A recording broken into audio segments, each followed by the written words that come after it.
We're calling. Hello. I can hear myself. Jesus Christ. Well, hello. It's kind of missed podcast, sort of. Well, we have like 2 episodes. This is like a 2 year checkup on my good friend Rabid. Like 2 years ago, I think 2 or 3 years ago. I think so. Yeah. It was like 5 years ago.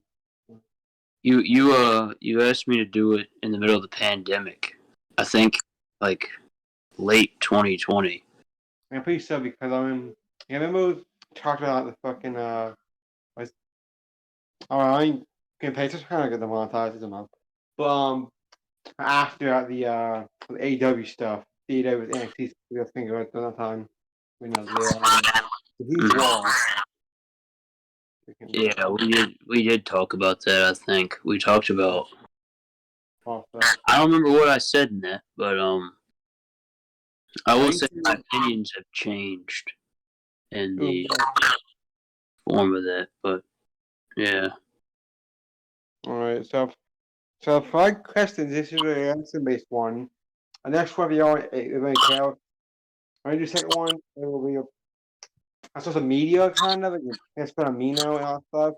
Now for this episode, wrestling, wrestling fan and wrestler himself. Because if you don't know, somehow he's actually wrestling. Yeah. I got that. No, you're good. You're good. If you guys do not know, I am a professional wrestler currently just around the Central Virginia scene.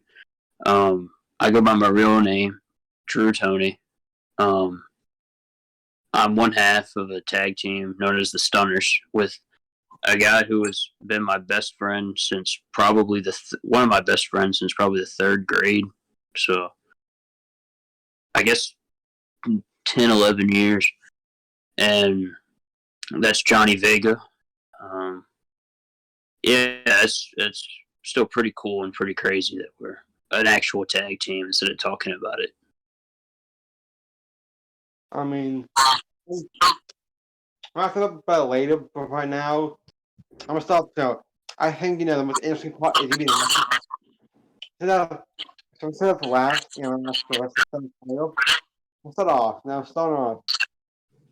So, if people don't know, or how that person the one that is a UFC wrestler right now, it's Roderick Strong. Why is he? As you, one of, if is your favorite, why is he? I think you like him. Roderick Strong is my favorite wrestler. I really don't have much of an answer besides he's just really, really good, right? But when I started getting out of the WWE and not getting out of it like I quit watching it, like I started watching a lot more than just WWE and TNA or Impact Wrestling. One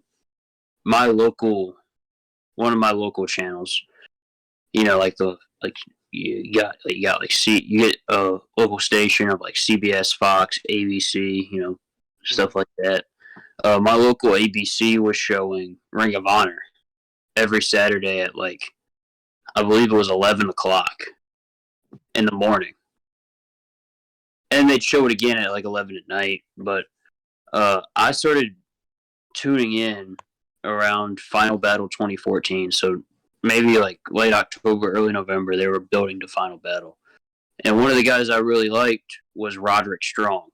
I didn't know who he was, but I guess I was just hooked. And then a few months later, he was feuding with Jay Lethal for the world title.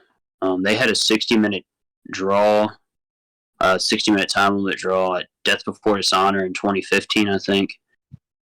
And then I guess I started to really like him the more I got to watch him because, a year after that, I think he's in the WWE in NXT.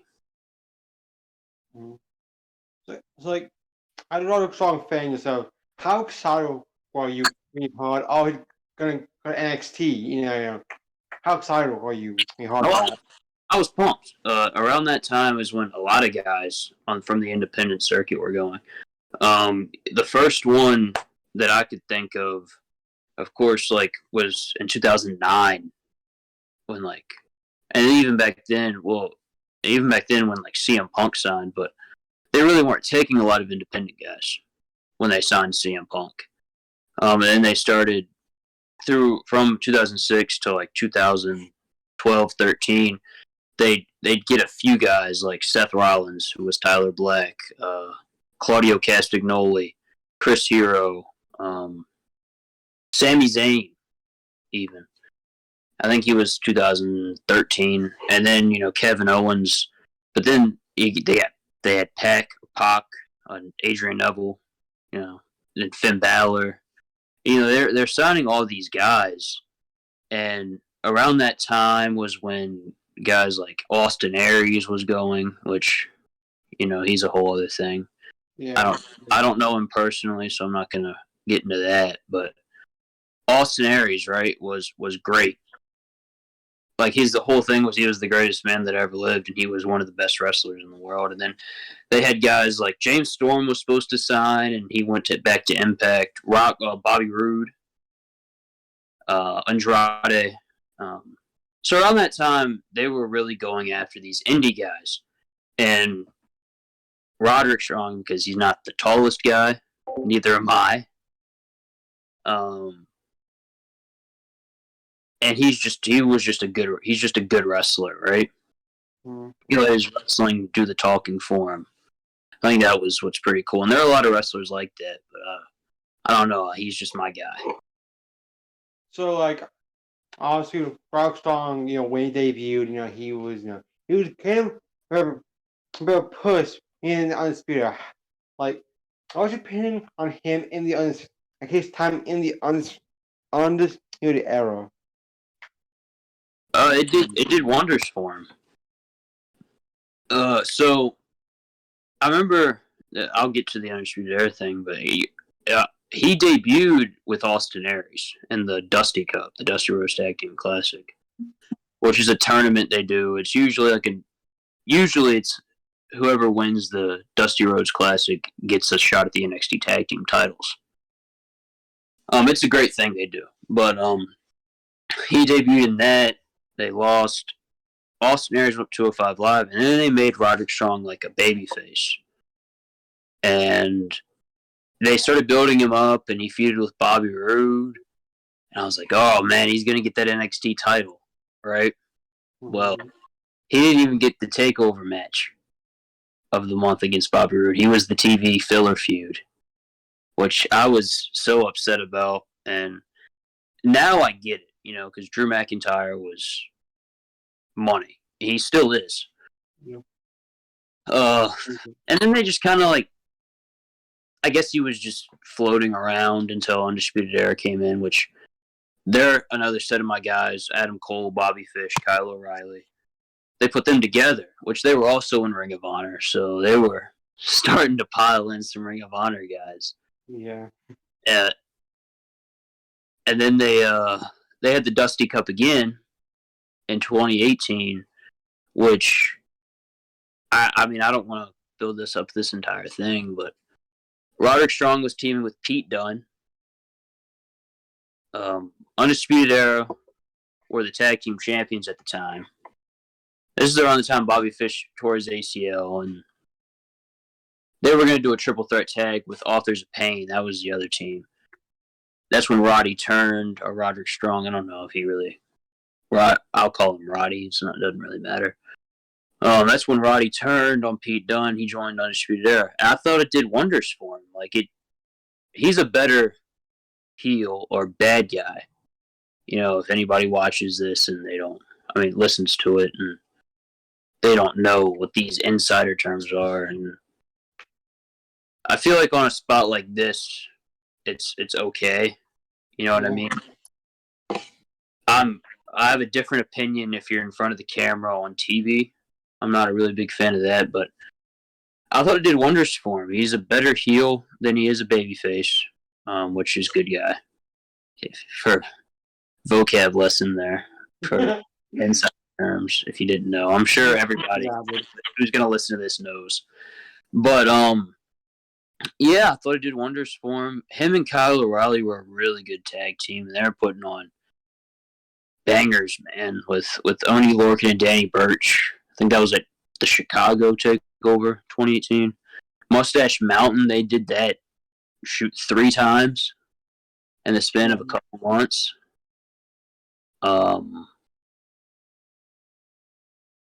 Yeah, I think he just did one. He won the North American title.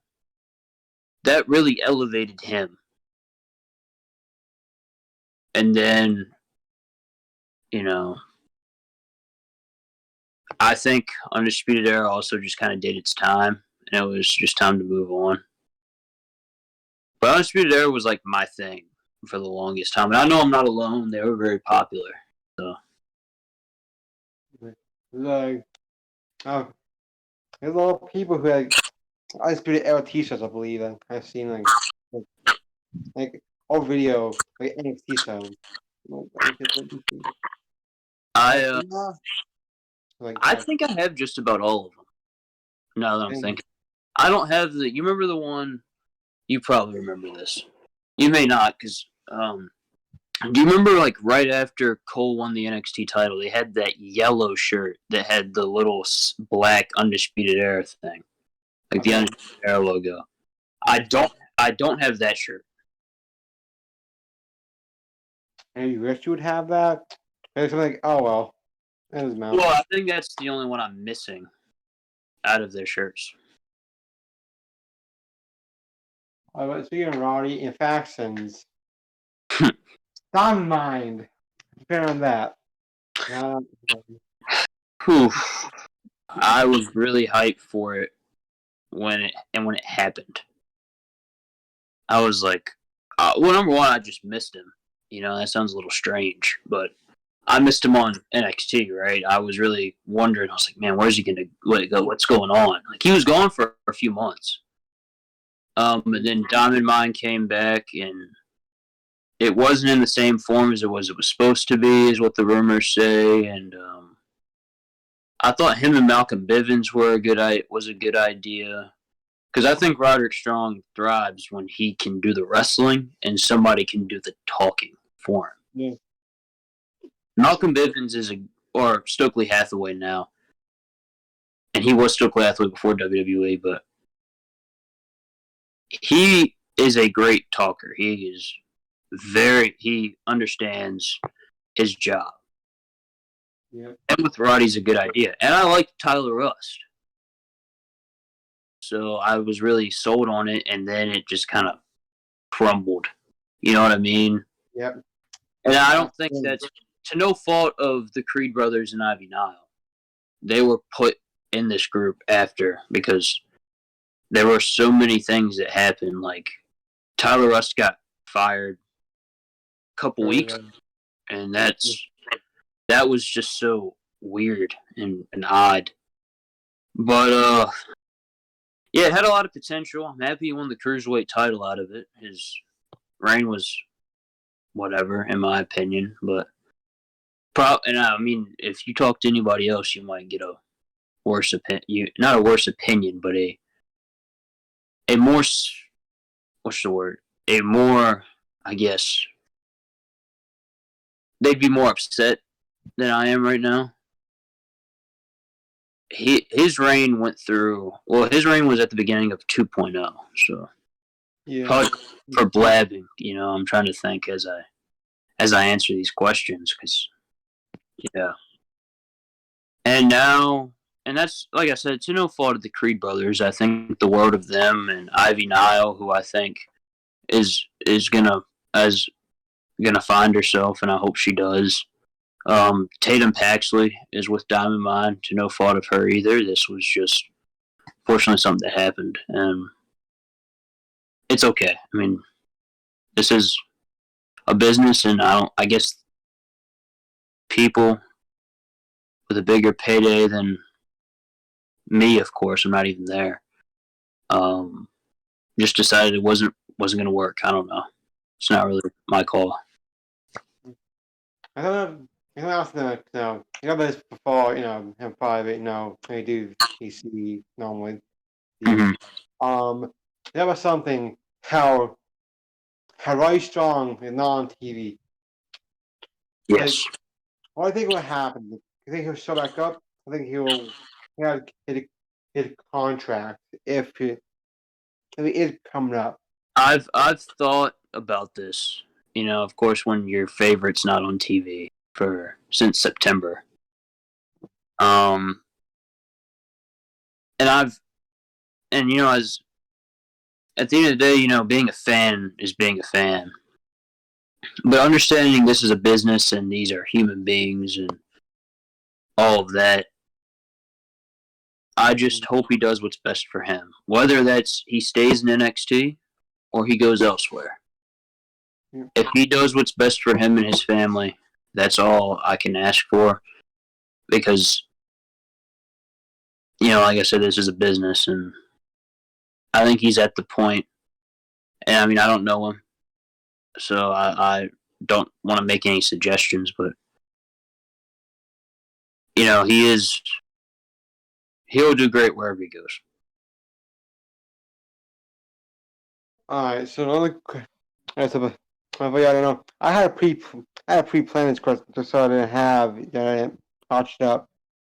Another thing, so as obviously you so I want to ask, as a wrestling fan, in your opinion, what was the peak of wrestling?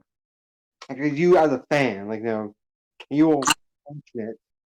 Okay, that's a good question. When I was watching it, Yeah. so I was born during the Ruthless Aggression era, and I caught probably like the last couple months in 2008. To me personally, I'd say probably around like 2016 was a really good time for wrestling. I thought 2018 is a really good time for wrestling. And then of course with AEW starting from 2019 to now, which is just a great thing for the wrestling business. It's another place for guys and girls to work. So I think it's a good thing. But when I was really excited for like every show was like 2016. Because even then I was excited for Raw and SmackDown because that's when the brand split came back. NXT was starting to find its footing, and or they found their footing. They had their foot on the gas, and it was a sight to see. And I'd say up until like maybe 2019, maybe, because like in my opinion, from what I can remember vividly, 2016 to 2018 was a really fun time. Because in 2018, I can think back and look at NXT. That's what I think about personally. So. So I mean, 2016. I could say that because for me, I've said for I didn't watch live during NXT because I didn't pay attention to it. 'Cause I don't think it was live during 2016. I think it was never right. No, sorry, I didn't mean to cut you off, but no. they were taping. They would do a set of tapings at Full Sail University, which was that was a great crowd, and I miss Full Sail. I really do. Yeah, they were taping. They probably did like 3 or 4 weeks of television, probably longer or more than that. They went live to, of course, compete with Dynamite on Wednesday night and AEW. Yeah. And Midnight War. Dude, Yeah, I don't really know. I'm not gonna disrespect AEW or NXT. I can understand wanting to go head to head because it is a business, and you know there's competition. But yeah, I don't know. I feel like a lot of NXT stuff, like everyone's problems with NXT started when they went live on USA, and I don't think that's USA's fault. If that makes any sense. Yeah. They lost SmackDown to Fox, so they wanted another wrestling show. They wanted another night, so they got NXT. I I completely forgot. SmackDown was on USA some other year. Yeah, they were on USA. SmackDown was really like hopping around for a while, man. I remember back in like 2009, 2010, SmackDown used to be on this thing called like My Network TV or something. Dang, I didn't get that channel. I didn't know that existed. Now, I didn't watch SmackDown for like a year, and then like 2010, 2011, or late 2010, they went to Sci-Fi. They were on Sci-Fi for a while. Then they moved to USA, I believe. They were there for a few years. Now they're on Fox. yeah, which, 2016 SmackDown. I think watching live is peak SmackDown, in my opinion. It's the peak. Oh, that's peak SmackDown from like our time. Absolutely, I agree. Because like I'm sure we can look back on like Attitude Era SmackDown and Ruthless Aggression Era SmackDown and look back fondly, but the reality is we weren't around, right? So I think 2016. Everyone talks so highly of it. It was a great time to be on Team Blue, as they say. Yeah, Ambrose, Sammy, I think was there for. But no, it was Alpha. I think Sammy was there in 2017, which was not peak SmackDown. Yeah. AJ was there. That was like AJ's show. Cena was there, dude. They had Cena and Randy Orton on SmackDown. Golded. Activision, like they had. That was a fun one.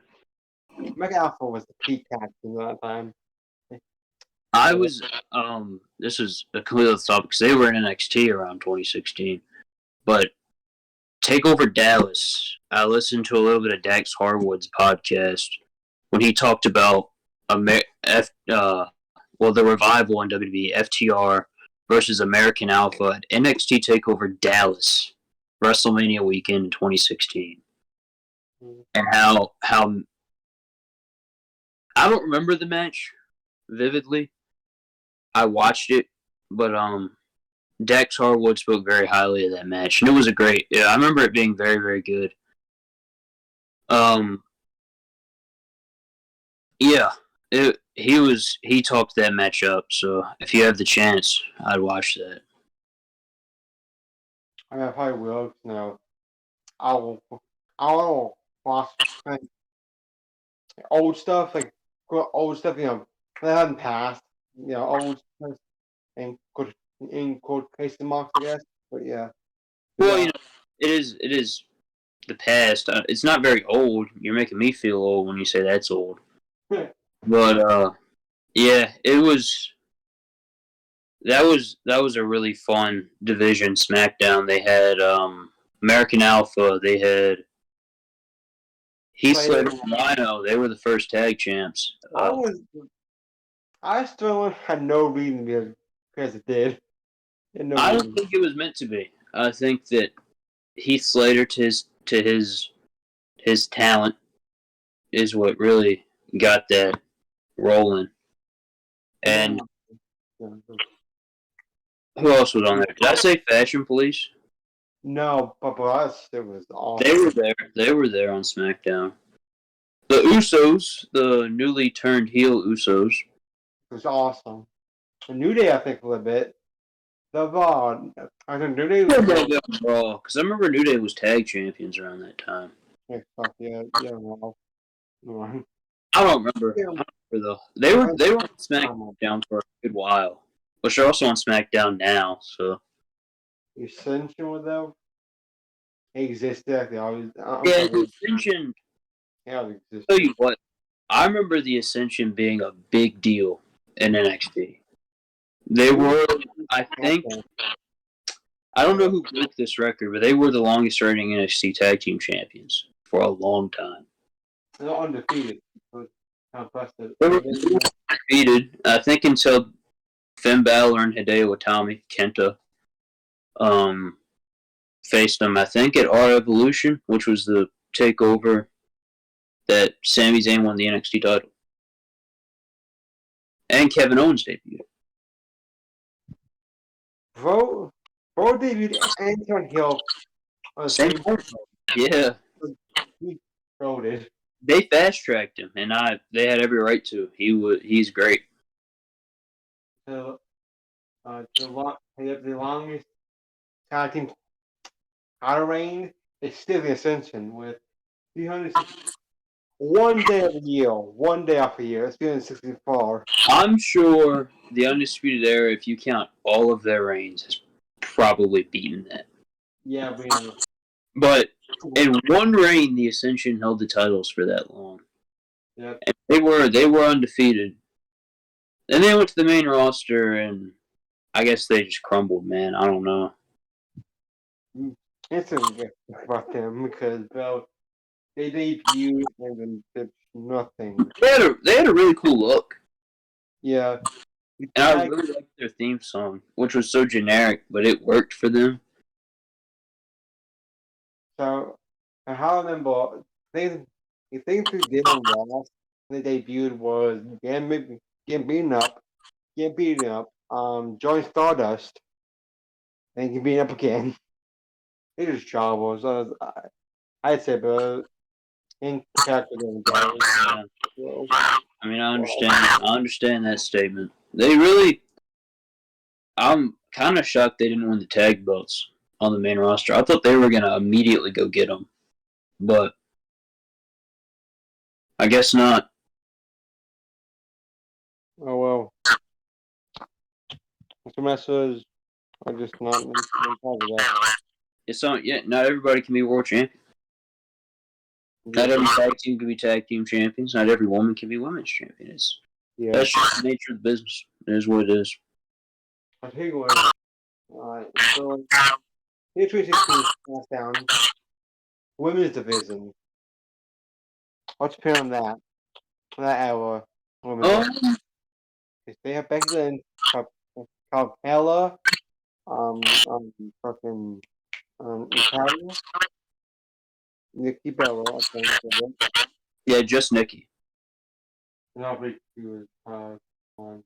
Someone has SmackDown, SmackDown, Alexa Bliss was there. yeah, Naomi. Naomi with her glow in the dark, feel the glow gimmick. Sick. Natalia was on SmackDown. Yep. Do you remember Eva Marie on SmackDown? Yeah. The whole gimmick. Where like every time she was about to wrestle, something would go wrong. Like there was one time where her top fell off. She didn't bring her gear. It was one thing after another. Alright, so look up back on roster to see. And hello women roster today. Can't hello them. It was fine though, it's fine because it's 2 hours. The women's division did its job. I don't really remember much of anything from it. I remember Becky Lynch being the first champion. That was really cool. I do think very highly of her. And Alexa winning the belt. Alexa held the belt for a little while. That was cool. They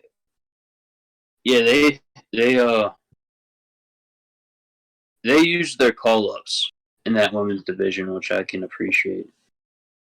On roster, like college, like I'm how many of these war from like NXT. England, Alexa, Apollo, Evan, Ray, Carmella, these guys are from NXT. All of them. I forgot about the vaudevillains. What? Yeah, they were on SmackDown for a little while. Then Gotch got fired. Yeah. I don't know why you get fired. Yeah, like I don't remember why. I really don't remember. You probably talked about in a suit interview. I mean, I remember the shoot interview. I remember he buried Enzo Amore. Oh no, fuck off. Recommendations. Every time you go on YouTube, fucking thing, it shows. Just that. Well, it was a highly viewed thing. That's probably why. Yeah, goodness gracious, get it. It's like Enzo. Who does it? Right. It wasn't like every other time he would go and bury him. It was the same video. Which is so weird, like, It was the exact same video every other time. yeah. There's something. Oh, but speaking of 2016, The Miz and Dolph Ziggler, that feud slapped. It did. It did. Miz as that champion, as the Intercontinental Champion at the time, was just he was making the most out of a lot of nothing until the Ziggler feud. That Bryan talking smack thing was that's what really, I guess, made him notice. Yeah, people. Maybe we should use this guy, former WWE champion. What? Well, yeah, people have a shoot or walk. I think he could have walked shoot. I think maybe. It was a work shoot. I've listened to interviews of them both. They both agreed to do it. It's not my story to tell, but apparently Bryan Danielson was supposed to hit him, and he just walked away instead. And that actually made The Miz more upset, according to The Miz, because he was like, "How are you not going to hit me?" You know what I mean? Honestly, that's kind of smart, low key. Kind of smart, make the promo more real. Plus, so he talk upset. You know what I mean? Like him with a upset tone. You know what I mean? Yeah. And peace for Bryan Danielson. I mean, you're going to say anything Bryan Danielson does is smart, even if it's not, because you're just a big Danielson guy. I am. I'm Bryan always. Daniel and I don't want anybody to think I don't like Bryan Danielson. Bryan Danielson's amazing. I heard Seth Rollins say this on the Pat McAfee show, and I started thinking about it and absolutely agreed. When Bryan Danielson's gone, and what I mean by gone is retired, and he's not wrestling anymore, he will go down as one of the best. I don't know. Like the GOAT is one thing. Like I don't know. I'm not really comfortable talking about who's the greatest of all time in wrestling because there's so many that you could throw in there and it'd be fair. You know what I mean? Yeah. Yes, sir. And I think Danielson, like work rate, he's up there absolutely. From the independents, yeah, I mean I'd put Danielson. I don't want to discredit him at all. Yeah. I love Bryan Danielson. I just don't feel comfortable talking about who the GOAT is. You know what I mean? He's going to be one of the best, just hands down. Everywhere he's been successful. So I want to ask, besides Bryan, you've been who helped the indie scene down the time? Who? No. AJ Styles, Samoa Joe, CM Punk, Nigel McGuinness, the Briscoe brothers, Kevin Steen, El Generico, Roderick Strong. Yeah, rest in peace, Jay Briscoe. I'm already I'm gonna not name guys, and I'm gonna feel terrible. Austin Aries, Christopher Daniels. Good Lord, shame on me for not mentioning him earlier. You got Kazarian in there. Hey, he's still helping the indie right now too. He's still helping right now. Yeah, he still is. He's still taking bookings and wrestling around now. And trying to think of some other ones. Super Dragon helped out with PWG. But PWG, which PWG was just still now, but when like they had that stacked roster and anybody outside of WWE can go work there, magic, man. It was magic. It really was. I think the longest time, them and Milano like the top indie guys, like, like indie promotion, I guess. But Absolutely. now it's GCW. I don't have an opinion on that. I don't know. I don't have an opinion on that. I won't say straight up. I don't know. I don't. This is gonna be really. This is gonna make me sound very idiotic. As a wrestler in the business and a guy who's new, I don't. I don't really watch a lot of GCW shows. Like, of course, you'll see clips and all that, but I don't. I don't watch it, and that's not a dig. It's really not. I don't know. I guess I just haven't. Like, if you could choose one indie promotion right now to take over GCW as the Indie Kings, I guess who would you have me? Who would you want? ECW. Uh, yeah, yeah.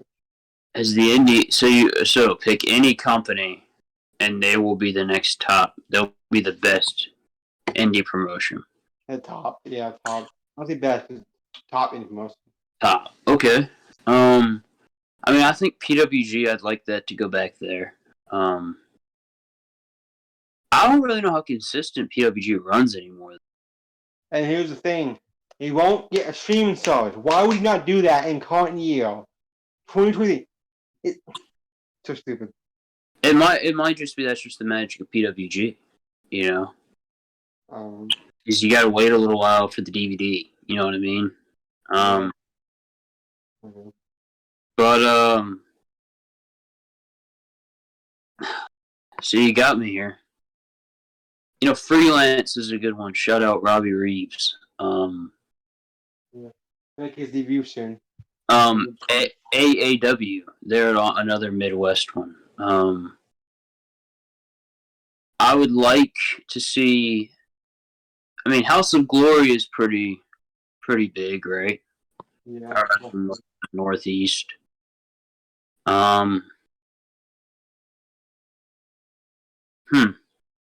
See, there's so many good options around America. And I'm sure Prestige, that's West Coast, isn't it? Yes, sir, I believe. That'd be pretty cool.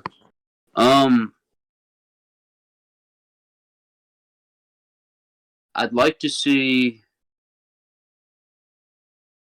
I think that's it for like big indies. I would like. I feel like I would like the wrestling scene in Virginia to get a little bigger, and because you gotta put stuff in order for people to see. You know what I mean? Yeah. I'd like Virginia. I'd like to see more from Virginia, and that includes me. So, yeah. I thought about like I'm happy seeing it's like huge now. There's different style of wrestling you want. You want lucha, you have that. You want hardcore, you got that. You want technical, you got that. You got shoot star, from shoot star, strong star. You have King's Road. Anything you want, you have on the indie scene. And I think everywhere, and you can go wherever you want, and there's just so many places to work, and there's so many different styles. Like, there's something for everybody, and that's what wrestling is, right? It's subjective. Like, me and you could have different opinions, and that's okay. Like, as fans, you want to disagree, and that's what makes you fans. You know what I mean? Yeah. It's great normally, not like from weirdos. Yeah, people for no reason, but besides the point. People. You said it. You said it, not me. What Twitter fans? Jesus Christ. Yeah. You have something for everybody, and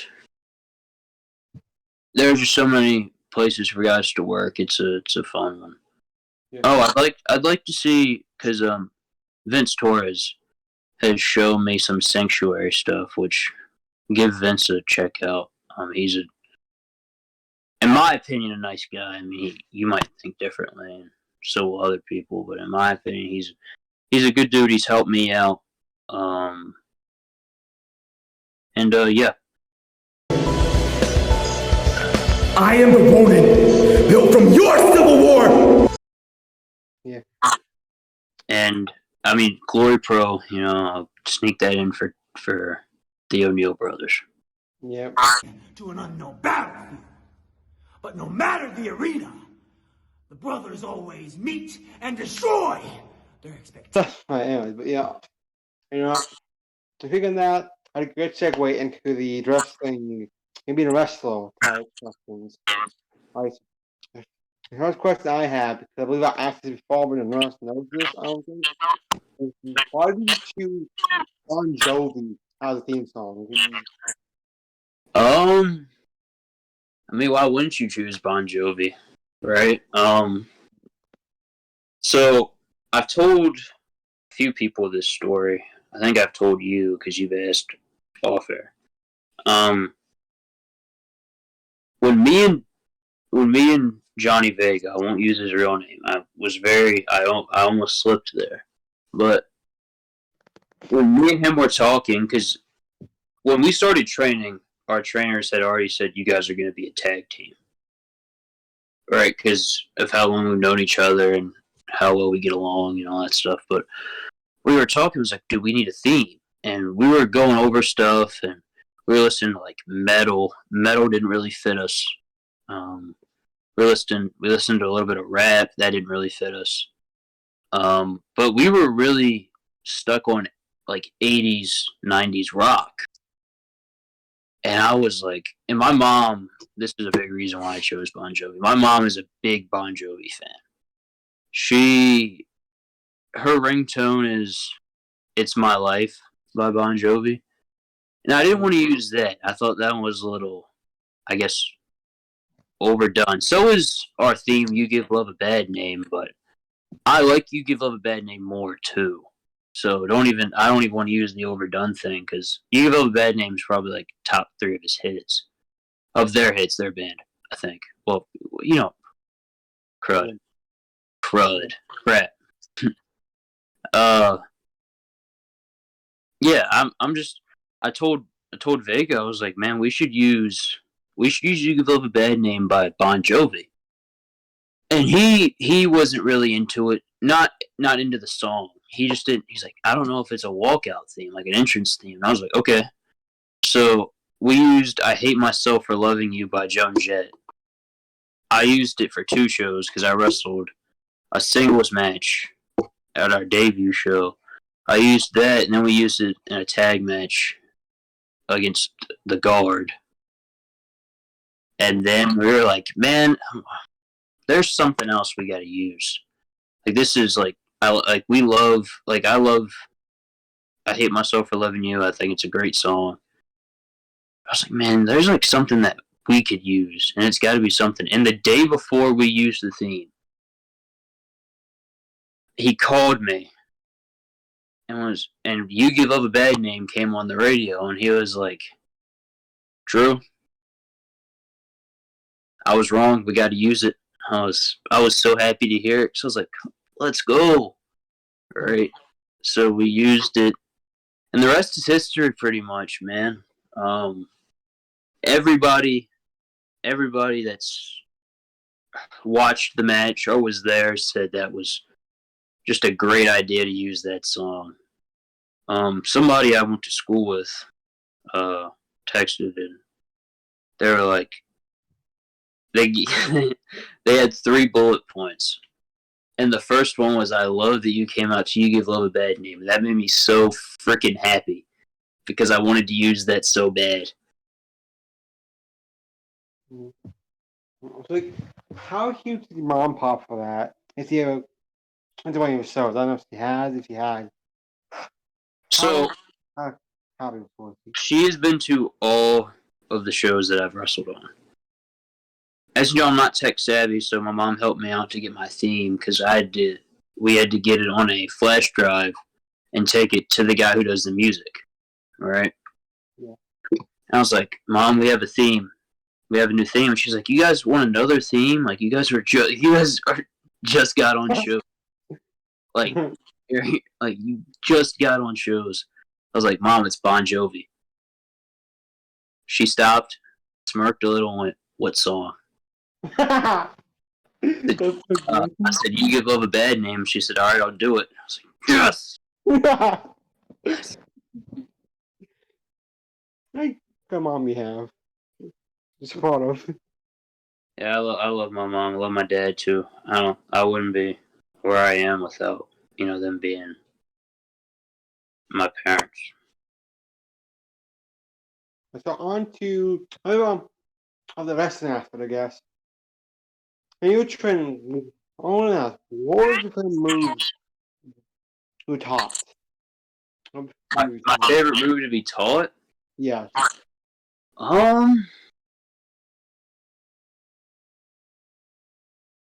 That's a good question because I'm trying to think of like maybe I should use the move that challenged me the most, or maybe the move that I was just really happy to add to my arsenal. Me do both. I'm gonna go favorite move I was taught. Probably gonna be the cattle mutilation or the Danielson special. Because when I got taught that, I was like, I've got something flashy in my arsenal now. You know what I mean? And I mean, like, let's just pull the curtain back here. I'm not a very athletic guy. Yeah. I think you can look at me and realize that, and that's okay. So I was really happy to add that because I felt like I could do something. You know what I mean? Yeah. And the most challenging.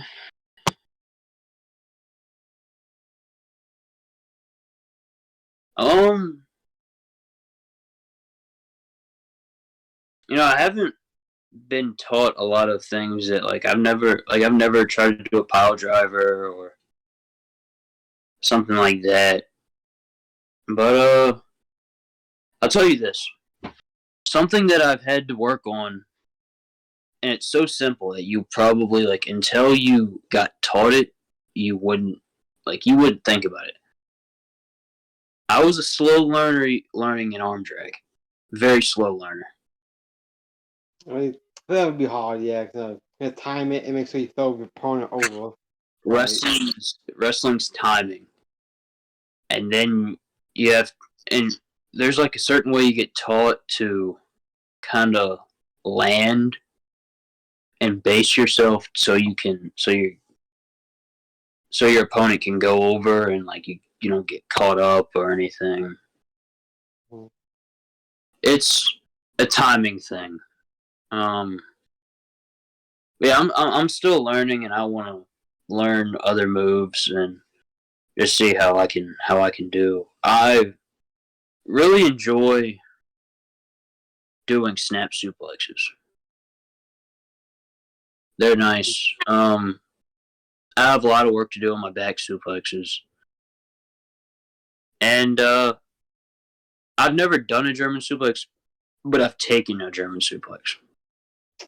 I pay for that. It may have been the certain German suplex.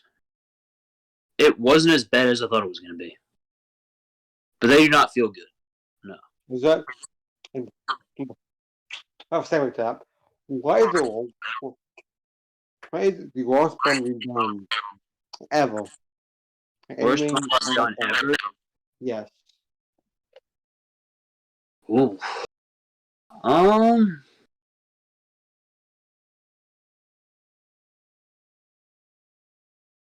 In a match?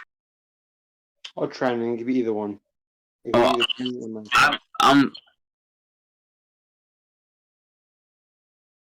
I'll go training first. I took a back suplex, and I don't really know what happened, to be honest. Which doesn't sound good, but it wasn't that kind of thing. I don't know if I maybe didn't jump high enough, or what it was. But I got picked up, and you know how you're supposed to land on your upper back, right? Mm-hmm. I landed on my neck. Ooh, fuck. That was awful. And I was like, oh crap. And I didn't think I could move or anything. I was like, that didn't feel good. And It was a training match, and I was supposed to kick out. You couldn't. I did not kick out. I could kick out, but I thought I kicked. So the ref counted to 3, but I thought I had time to kick out, so I kicked out at 3 instead of 2. He went 1, brother. And I was like, it's like, all right, what's my next spot? And they're like, dude, you got eliminated. I was like, oh crap.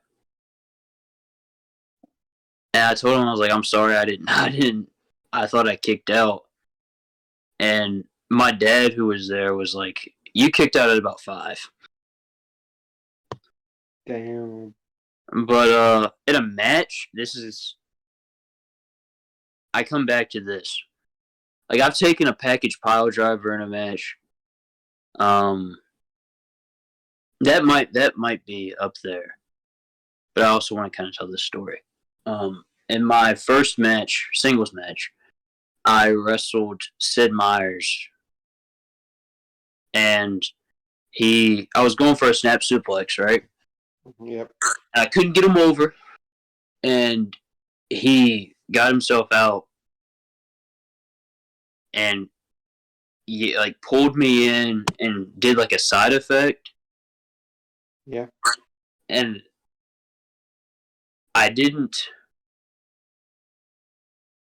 I held my breath pretty much is what happened. And when I bumped, it knocked the wind out of me. Oh, man. And I kicked out, and I was like, oh, God. And I was like, oh, man. Like, I rolled to the corner. I was like, oh, crap. That did not feel good. And I felt so bad, right? Because, like, I just didn't do good enough on that thing. So I still feel pretty guilty about it to this day. So I have to wrap it up because an hour somehow. I don't know how I flew. But now, as the final question, if you could face one person in the whole world, WWE, Indies, whatever, who would you choose to wrestle? Who'd act as Toney? Oh, that's so hard. That's so hard. I got to throw Bryan Danielson in there. Right? Bryan Danielson. I'll give you 3. Mm-hmm. Bryan Danielson, Roderick Strong. Just because he's that'd be a dream match. Bryan Danielson, Roderick Strong, and I'm gonna go AJ Styles. But Cody Rhodes is right there too. His honorable mention, I guess. His honorable mention. Yeah, either or. And I mean, I could name so many that I'd like to wrestle. Well, you know what? Thanks for doing this interview with me, Rabid. It was great. He was talk to you if you want to check out his stuff. And I have a channel. I can just link in the fucking description. I have a channel. Yeah, I appreciate you doing that. It's Drew Toney on YouTube, and if you want to follow me on Instagram, it's at Real Drew Toney. Thank you, Rabid, for your joining me. Absolutely, man. Thank you for having me. I appreciate. Had a lot of fun doing this. And see you guys next time. Hopefully, maybe depends. To the moon, let me play among the stars. Let me see what spring is like. Got to